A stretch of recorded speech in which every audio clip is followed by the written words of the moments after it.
ایوان بالا میں انتخابات کا ایک مرحلہ مکمل. ایوان زیری میں بھی اپوزیشن لیڈر کی باضابطہ تقرری کے بعد حکومت سازی کا عمل مکمل ہو گیا. مخصوص نشستوں اور چوری شدہ مینڈیٹ کی بازیابی پر اپوزیشن کے تیور عید الفطر کے بعد سیاسی ماحول کی کشیدگی کا پتہ دے رہے ہیں. اپوزیشن سیاسی ایوانوں کے ساتھ سڑکوں کی سیاست کی تیاری میں ہے. پاکستان تحریک انصاف نے حکومت کو ٹف ٹائم دینے کے لیے ہم خیال سیاسی جماعتوں کے ساتھ مشترکہ الائنس بھی تشکیل دے دیا ہے اور اس اتحاد کی سربراہی محمود خان اچکزئی کو سونپ دی گئی ہے. محمود خان اچکزئی اور مولانا فضل الرحمان کی درینہ قربتیں اور بیک وقت ساتھ سڑکوں پہ ہونا حکومت کو سیاسی طور پر بڑی مشکلات میں مبتلا کر سکتا ہے، کیونکہ مولانا فضل الرحمان پہلے ہی حکومت مخالف احتجاج کی کال دے چکے ہیں. عوامی اسمبلی کے نام سے مولانا 25 اپریل کو بلوچستان سے تحریک کا آغاز کرنے جا رہے ہیں. اپوزیشن کی صف بندی کے بعد حکومت پر دباؤ میں اضافہ یقینی ہے، لیکن اس دباؤ میں حکومتی اتحاد کا ہر فریق خود کو حکومتی ذمہ داریوں سے علیحدہ رکھنے کی کوشش میں ہے اور کامیابیوں اور ناکامیوں کا سارا بوجھ اکیلے مسلم لیگ نون کے گلے میں ڈالا جا رہا ہے.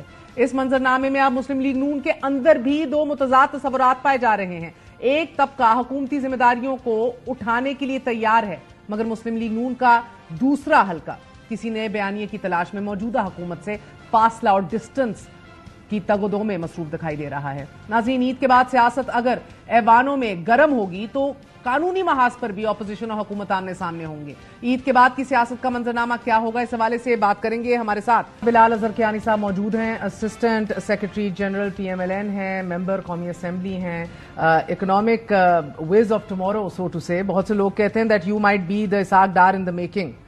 آئی don't know if that's good news اور بیڈ نیوز فار یو. جی بس I am grateful for the opportunities the party has provided me to be a part of the party's economic team. جی تو یقیناً جی trying to contribute as much as one can. اور اس ماحول کے اندر جدھر اب گورننس تو بہت زیادہ اپ ہل ٹاسک لگنا شروع ہو گئی ہے، ایک سائملٹینیسلی بیک وقت آپ دیکھ رہے ہیں کہ اداروں کے ساتھ بھی ایک دیر از انکمفرٹیبل ایک فضا ہے، جوڈیشری کے ساتھ ہے. سوال اٹھ گئے ہیں ایگزیکٹو کی اوور ریچ کے اوپر، انٹینشنز کے اوپر، ابھی حال ہی میں کمیشن کے اوپر. اس کے بعد آپ میڈیا کے ساتھ بھی ایک بڑا انکمفرٹیبل سی ریلیشن شپ ہے، اسپیشلی آفٹر الیکشنز. PMLN کا جو ٹون اور ٹینر رہا ہے اس کے عین بیچ میں، and I won't go to the economic hurdles yet, Eid کے فوراً بعد سڑکوں کے اوپر تمام تر اپوزیشن آنے والی ہے. گزارش یہ کہ اتنی دفعہ ہاتھ بڑھایا گیا ہے ریزنیبلی. دیکھیں شہباز شریف صاحب نے پرائم منسٹر بننے کے بعد اب پھر سے انہوں نے مفاہمت کا ہاتھ بڑھایا، اپنی اسپیچ میں بڑھایا جی، on the floor of the house after being elected prime minister. آپ کو یاد ہوگا کہ یہ تو لیڈر آف اپوزیشن کے ساتھ ہاتھ ملانے کو تیار نہیں ہوتے تھے. دیگر واقعات آئے ہیں، بالا کوٹ کا حادثہ آپ دیکھ لیں. بالا کوٹ کے معاملے کے اندر بھی وہ شخص اس وجہ سے کہ کیونکہ وہاں پہ اپوزیشن نہیں ہے، بطور مسلط شدہ اسی پرائم منسٹر وہاں پہ آنے کو تیار نہیں تھے. آپ نے دیکھا کہ جب ہماری 16 ماہ کی حکومت تھی تو ایک دفعہ ڈسکشن بھی ہوئی تھی الیکشنز کے معاملے کے اوپر، ایک بڑی خوشائن ڈیولپمنٹ ہوئی تھی، مگر پھر دے بیکڈ آؤٹ. تو دیکھیے بٹ ایون ناؤ دیکھیے پھر سے شہباز صاحب نے ہاتھ، میں نے آپ کے سامنے کہا ہے ابھی تو وہ ہاتھ ملا ہی نہیں سکتے نا. وہ کہتے ہیں کہ بھئی ہماری سیٹیں چوری کی گئی ہیں، ہمارے مینڈیٹ لے کے بیٹھے ہوئے سے ہاتھ کیسے ملا لیں. مگر قطع نظر اس سے you and I can't decide that, tribunals ہیں وقت کے اندر، ملک کے اندر قانون ہے. جنرلی آپ جو کہہ رہی ہیں نا کہ دیکھیے حکومت کا کام ہے. Fear some of political instability in the coming days. جی دیکھیے we are doing our best to ensure کہ چیزوں کو ایک میچور طریقے سے آگے لے کے جایا جا سکے. بٹ دیکھیے جس طرح میں نے آپ سے کہا، پرائم منسٹر کہتے ہیں مفاہمت کا ہاتھ آگے بڑھانے کو تیار ہوں. اس کے بعد کوئی مفاہمت نہیں ہوئی. پارلیمان کے اندر میرے خیال سے ہمارے لوگ ابھی تک کم بولے، ان کے لوگ زیادہ بولتے ہیں. پوائنٹ آف آرڈر کہہ کے وہ پوری تقریر کر جاتے ہیں، اور کیا کریں. ولید اقبال صاحب بہت بہت شکریہ ساتھ دینے کا. فرمائیے گا، یہ بلال کہہ رہے ہیں کہ آپ لوگ باہر بھی اپنے حقوق جو ہیں وہ مکمل طور پہ آپ کو آزادی ہے، آپ پروٹیسٹ کریں جو آپ لوگ عید کے بعد کرنا چاہ رہے ہیں، مگر ایک کنسٹرکٹیو رول پارلیمان کے اندر ادا کریں. کیا ایسا کرتے دیکھیں گے ہم تحریک انصاف کو کہ باہر you do what you have to do, آپ کا احتجاج آپ کا حق ہے، لیکن اندر کنسٹرکٹیو رول ہو؟